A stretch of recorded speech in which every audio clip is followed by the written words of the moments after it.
அனைவருக்கும் வணக்கம். இன்னைக்கான மேத்ஸ் கொஸ்டின் வந்து பார்க்கலாம். கொஸ்டின்ல வந்து என்ன குடுத்துருக்காங்கன்னா, if rupees 1600 is divided among P and Q. அதாவது P மற்றும் Q என்ற 2 நபர்களுக்கு 5:3 5:3ங்கிற ரேஷியோல வந்து இந்த ரூ. 1600 டிவைட் பண்ணாங்கன்னா, கியூவோட ஷேர் மட்டும் எவ்வளவு அப்படின்னு சொல்லிட்டு கேட்குறாங்க. கியூவோட ஷேரு எவ்வளவுன்னு கேட்குறாங்க.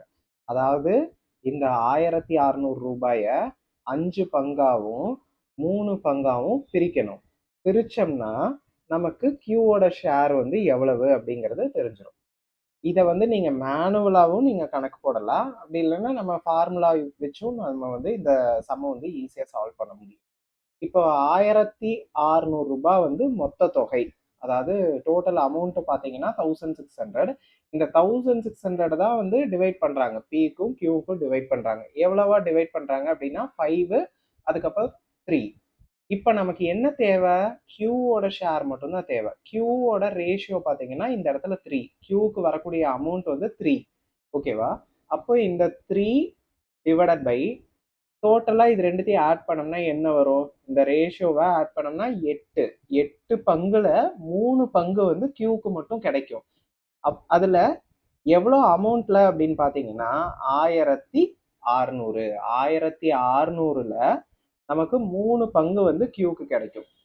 இதை டிவைட் பண்ணோம்னா என்ன வரும்? 2 200. ஸோ 3ஐயும் 200ஐயும் மல்டிப்ளை பண்ணீங்கன்னா 600. 600 தான் வந்து கியூவோட அமௌண்ட். இதே இது பியோடது கண்டுபிடிக்க சொல்றாங்க அப்படின்னா சேம் அதே மாதிரியே 5 தான் வந்து பிக்கான அமௌண்ட். எவ்வளோ அமௌண்ட் வந்து சேரணும் அப்படிங்கிறது இந்த ரேஷியோ வச்சு தான் நம்ம கால்குலேட் பண்ண முடியும். ஸோ பிக்கான அமௌண்ட் வந்து 5 பங்கு வந்து போகணும். எத்தனை பங்குலன்னா 8 பங்குல 5 பங்கு வந்து பாத்தீங்கன்னா பியோட ஷேர். So into 1600.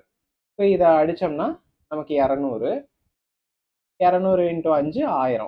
பியோட ஷேர் வந்து 1000, கியூவோட ஷேர் வந்து 600. இங்க கேட்டிருக்கிறது கியூவோட ஷேர் மட்டும் தான் கேட்டிருக்காங்க. ஸோ ஆன்சர் வந்து 600. வேற ஏதாவது சந்தேகங்கள் இருந்ததுன்னா கமெண்ட் பாக்ஸ்ல கேளுங்க. நன்றி.